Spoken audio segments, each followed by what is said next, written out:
당내에서는 이제 이런 의문도 있습니다. 아니 이재명 대표가 그러면 왜 저런 말을 했을까? 예. 자, 26일 선거법 2심 판결이 예고되어 있습니다. 예. 이걸 앞두고 어쩌면 당내 반대파들에 대해서 경고성 발언을 한 거다. 함부로 움직이면 안 됩니다. 그 재판 결과 따라 또 뭐 움직이거나 나를 또 공격하거나 일종의 쐐기를 박아버리는 거죠. 그랬을 것이라는 해석도 나오는 지경입니다. 예. 그렇다면 저는 윤석열 대통령 탄핵 심판이 뭐 이번 주 다음 주 임박해 있습니다만 탄핵 심판 이후에 헌법재판소의 탄핵 심판 이후에 이 당내 문제를 가지고 이재명 대표가 적절한 시기에 적절한 방법으로 진솔하게 사과하는 게 맞다. 그리고 그 사과를 출발로 해서 당내 통합을 얘기하고 국민들과의 소통을 얘기하는 것이 지금 상황이 매우 이재명 대표에게는 갑갑한 상황이다. 그리고 자신에게 절대 유리하지가 않다라고 생각이 들 것입니다. 예, 정치인의 생각은요. 우리가 생각을 들여다볼 수는 없기 때문에 그의 발을 보라고 얘기를 합니다. 동선을 보라고 얘기를 합니다. 자, 어땠습니까?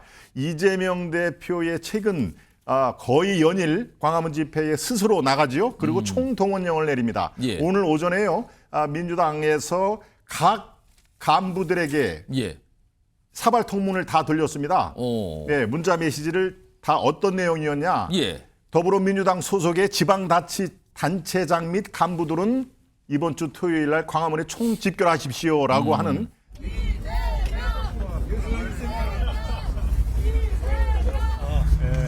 처음에는 이게 이 텐트에 있다가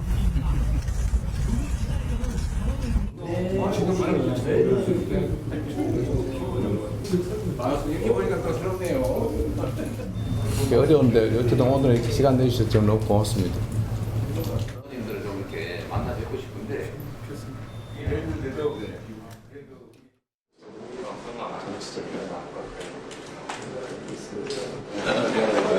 오늘 늦게 끝나서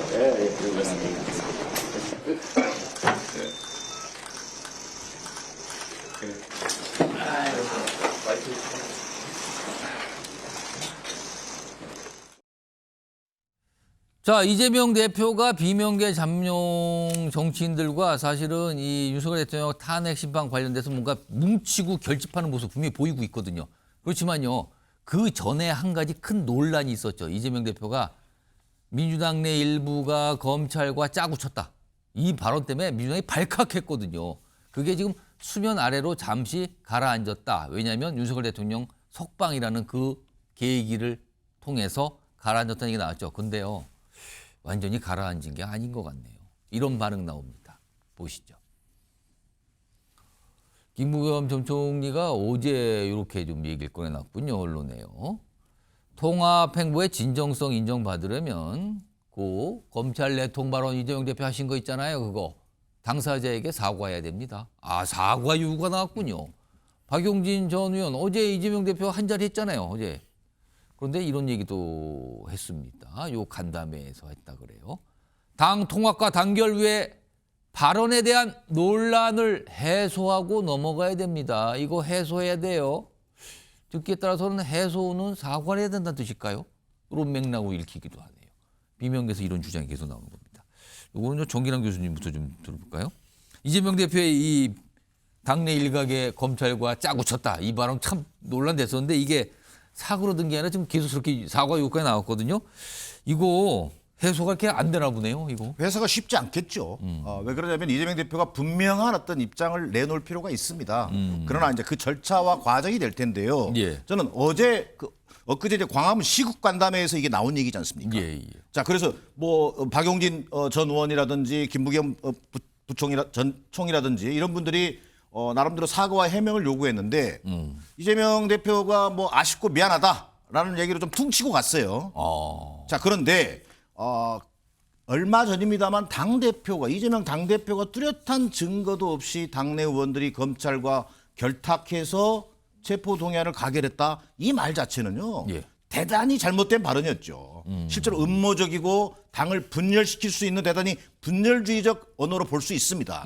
자, 그런데 어제 만난 자리가 뭡니까? 광화문 시국 간담회입니다. 시국 간담회. 자, 윤석열 대통령의 탄핵 심판을 앞두고 있는 중차대한 시기입니다. 이 시기에 지금 당내 문제를 가지고 사과해야 된다, 안 해야 된다 이런 얘기가 나오는 것 자체가 일반 국민들이 볼 때나 또 당내 지지자들이 볼 때는 좀 대단히 우려스러울 겁니다. 예. 자, 앞서도 언급했습니다만 압도적 정권 교체를 해도 부족한 판에 지금 이런 모습으로 당이 비치는 것은 바람직스럽지 못하다. 뭐 이런 것으로 보여지는데요. 저는 당내에서는 이제 이런 의문도 있습니다. 아니 이재명 대표가 그러면 왜 저런 말을 했을까? 예.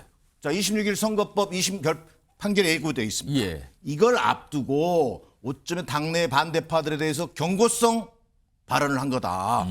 함부로 움직이면 안 됩니다. 그 재판 결과 따라 또 뭐 움직이거나 나를 또 공격하거나 일종의 쐐기를 박아버리는 거죠. 그랬을 것이라는 해석도 나오는 지경입니다. 예. 그렇다면 저는 윤석열 대통령 탄핵 심판이 뭐 이번 주 다음 주 임박해 있습니다만 탄핵 심판 이후에 헌법재판소의 탄핵 심판 이후에 이 당내 문제를 가지고 이재명 대표가 적절한 시기에 적절한 방법으로 진솔하게 사과하는 게 맞다.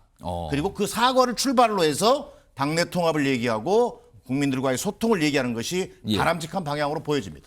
어제 이 사안과 관해서 이재명 대표가 언론에 얘기한 내용이 있거든요. 화면을 좀 정리해 보겠습니다. 뭔가 좀 얘기를 했어요. 지금은 심각한 의제 아닙니다. 그리고 그 얘기가 나온 거에 대해서 제 부족함입니다. 약간 좀 숙이고 들어가는 거잖아요. 제 부족함이었어요. 심각한 거 아닌데요. 다 지난 일이고 제가 험하게 살아서 그런 거예요. 섭섭해하는 분들은 체포함과 관계 없습니다. 김동훈 네. 대변인 사과 요구가 나왔는데 사과에 응할까요? 저는 저 자체로 사실상의 사과를 했다라고 보는데요. 저게요? 제 부족함이다. 네, 뭐 이런. 사과라는 표현을 썼지 않다 뿐이지 예. 다 지나가는 일이다. 물론 뭐 저거는 이재명 대표의 아주 고유한 치고 빠지기 전법이죠. 얘기하다가 얘기 오면 아유 그건 뭐 다 지나간 일인데요. 뭐 예. 본인이 얘기를 해놓고 기자들이 물으면 다 지나간 얘기다. 그러면서 그렇게 본인이 수습을 제가 험하게 살아서 그렇습니다. 그런 거예요. 예. 이렇게 얘기했어요. 만약에 지금 상황이 탄핵 정국에서 매우 이재명 대표에게 유리한 상황이다라고 하면 저런 표현 안 썼을 겁니다. 예. 그렇지만 지금 상황이 매우 이재명 대표에게는 갑갑한 상황이다. 그리고 자신에게 절대 유리하지가 않다라고 생각이 들 것입니다. 예, 정치인의 생각은요. 우리가 예, 생각을 예. 들여다볼 수는 없기 때문에 그의 발을 보라고 얘기를 합니다. 예. 동선을 보라고 얘기를 합니다. 자, 어땠습니까? 이재명 대표의 최근 거의 연일 광화문 집회에 스스로 나가지요. 그리고 총동원령을 내립니다. 예. 오늘 오전에요. 민주당에서 각 간부들에게 예. 사발 통문을 다 돌렸습니다. 예, 문자 메시지를 다 어떤 내용이었냐? 예. 더불어민주당 소속의 지방자치단체장 및 간부들은 이번 주 토요일 날 광화문에 총집결하십시오라고 하는 예, 아주 총동원령을 내렸습니다. 예. 지자체 전라남도, 뭐 전라북도 거기에서 예, 이제 예. 평소보다도 엄청 많이 총동원령에 의해서 광화문에 집결을 할 겁니다. 그 예. 정도로 이재명 대표가 급하기는 급했다. 왜? 헌재의 판결이 뭐 내일 사실상 금요일 날 다들 예측을 했지만 이제 사실상 불가능하죠. 빠르면 다음 주, 더 늦춰지면 그 다음 주에 할 가능성이 높은데요. 지금 상황에서 헌재의 이른바 헌재와 민주당은 사실은 의사소통이 충분히 가능합니다. 예, 왜? 예. 대행이 그쪽 성향이니까요. 그렇기 때문에 지금 상황에서 글쎄요. 수치는 좀 그렇습니다만 4대4 내지는 5대3이라는 얘기가 자꾸 흘러나오기 때문에 이재명 대표의 동선 광화문에 스스로 가고 국회에서 광화문까지 도보 시위를 하고 하는 거기 때문에 본인 스스로가 지금 상황이 이거 큰일 났다라고 생각을 분명히 할 겁니다. 그래서 비명계의 대표들을 광화문 시국선언에서 54라고 하고 사실상의 사과를 했다. 저는 그렇게 판단합니다. 그러니까 지금 이재명 대표가 따지고 보면 정치적으로 그렇게 유리한 상황이 아니다. 또 다르게 보면 굉장히 좀 어렵게 갑갑한 상황이다. 그래서 저런 비명계에 대해서 만남도 많이 하고 있고 저런 상황에서 빨리 어떤 본인의 부족함입니다. 이렇게까지 숙이고 들어간다. 이런 평가신데 오늘 앞서 여론조사 결과 몇 가지 소개해드렸는데 거기에 또 이런 내용들도 있었어요. 이게 좀 맥락이 좀 연결되는 것 같기도 하거든요. 화면 좀 보겠습니다. 대선 주자 지금까지 보면 개인별로 나오는 것들이 많이 있잖아요. 근데 이거는요.